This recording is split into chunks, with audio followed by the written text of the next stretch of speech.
A longa saga de Wano praticamente está se encerrando no anime. Foram até agora 182 episódios de um épico no país dos samurais. E hoje a gente vai analisar um pouquinho, buscar os significados de tudo que aconteceu nessa saga. Bora lá?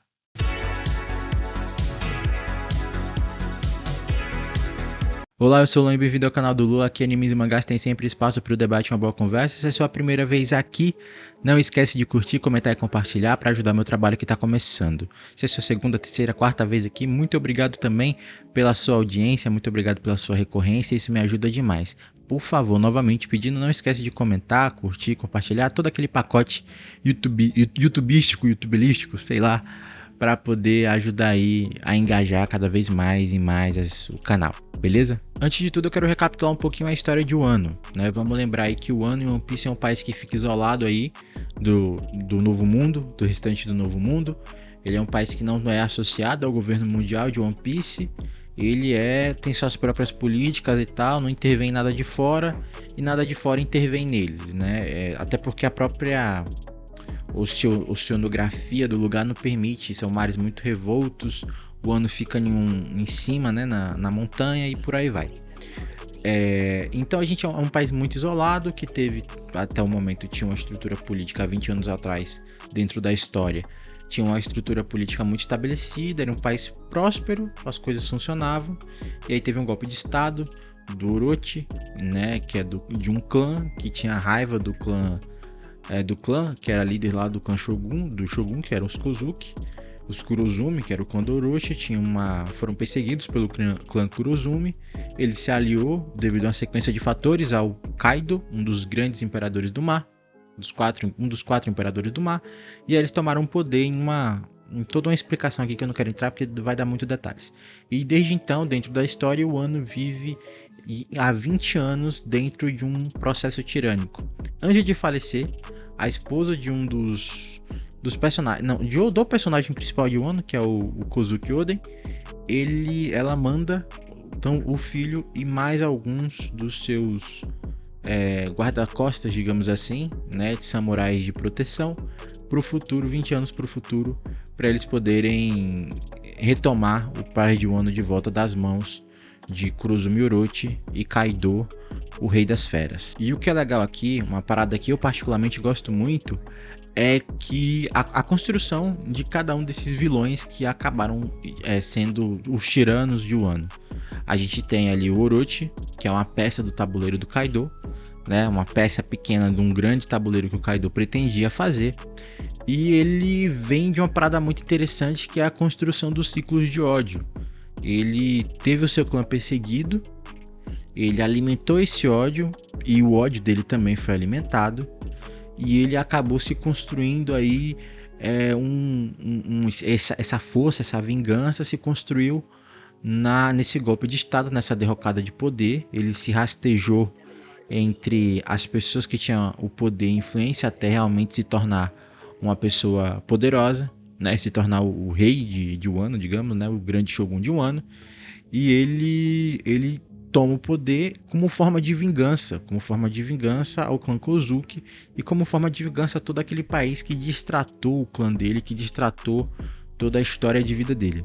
E da forma mais errada possível, né? Vingança nunca é legal, e a forma como ele se vinga é matando as pessoas de uma maneira assim horrível, com políticas, que aí eu vou falar mais pra frente sobre que políticas são essas, mas o interessante é essa construção da vingança do Orochi, como o Orochi ele se constrói esse ser vingativo, cruel, que se aprofunda e se apodrece em seu próprio rancor, em sua própria raiva, em seu próprio ódio que ele tem, que ele nutre por todo aquele país, por todas aquelas pessoas.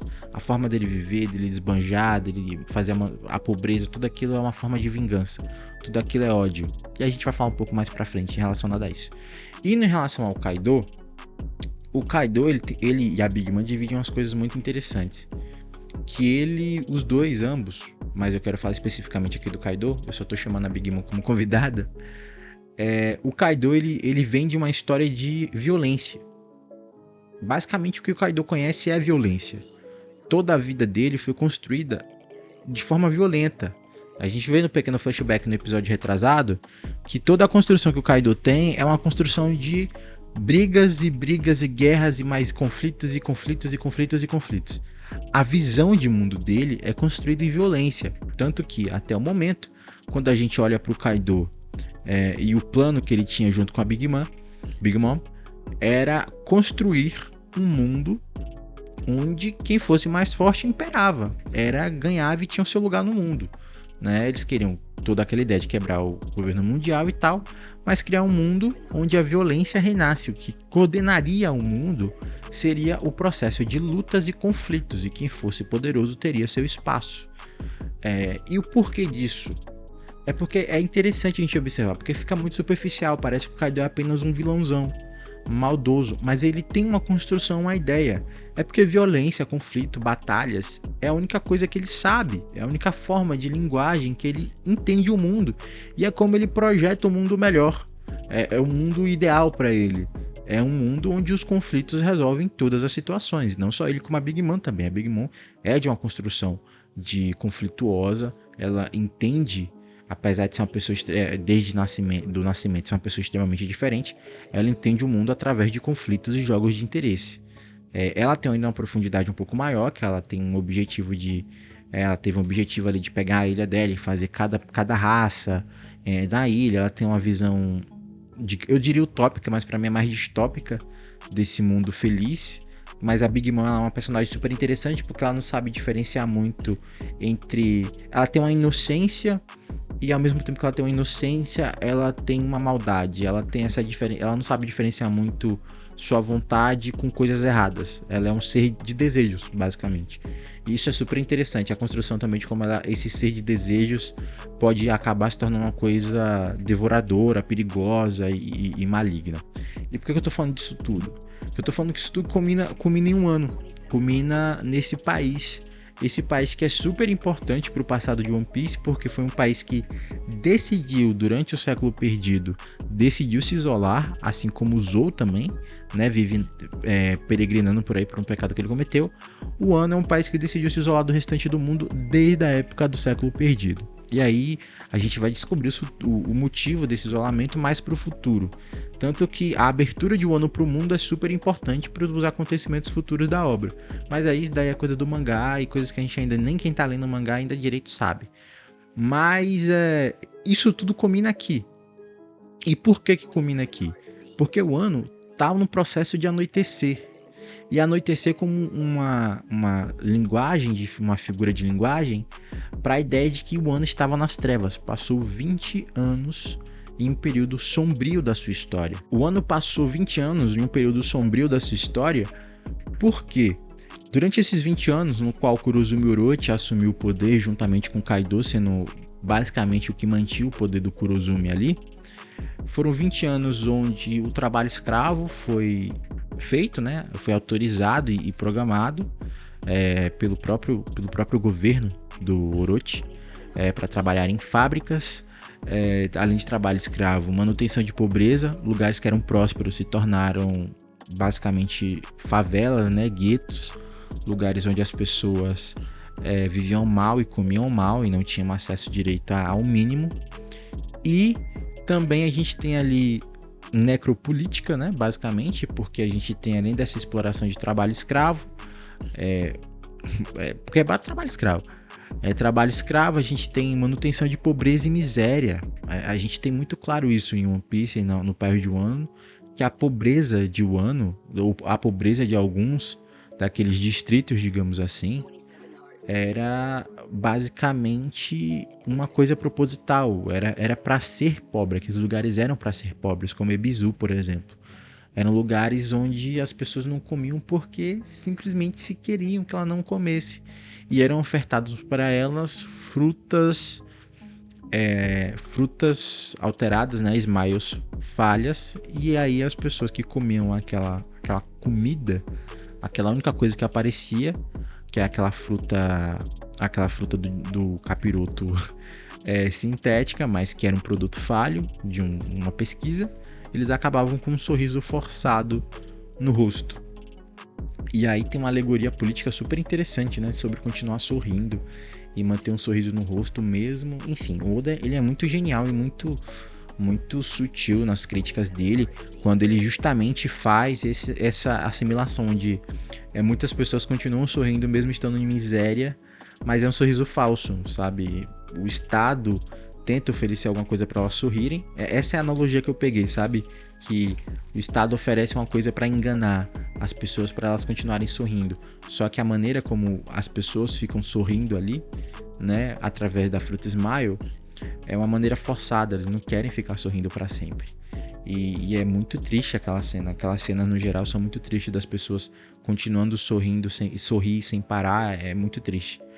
E então tem toda uma estrutura de necropolítica ali, uma manutenção de necropolítica e também exploração da terra, e destruição da própria terra. Afinal, para fazer as smiles, as frutas da smile, é necessário você usar várias coisas que poluem a própria natureza, ou seja, ele explora, tanto o Kaido quanto o Kurozume e Orochi, eles exploram muito da própria terra de Wano em si. Eles apropriam dos recursos naturais a um nível de exaustão. Então a gente tem necropolítica, a gente tem manutenção de pobreza, manutenção de miséria naquele país. A gente tem pessoas sendo usadas basicamente para descartar produtos científicos, né, material científico ali, que não serve mais e que prejudicaria a vida delas. Então a gente tem um período de trevas.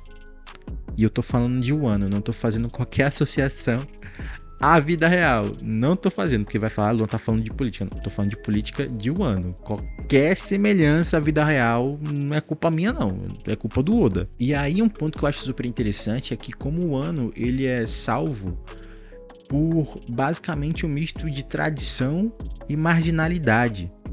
Que é muito legal, assim, porque a gente tem aqueles samurais que foram pro futuro, os outros que sobreviveram, né, dos 9 bainhas vermelhas, ficam no país junto com a irmã do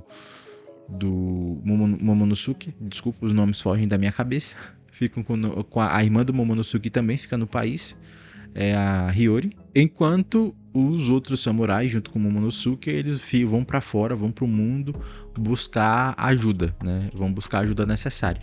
E aí o que é legal, que é super interessante, porque o caso é o seguinte: todos aqueles 9 bainhas, né? Os 9 bainhas e a Hiyori, junto com o Momonosuke, eles representam a história de Wano, eles representam aquilo que o Wano tem de melhor.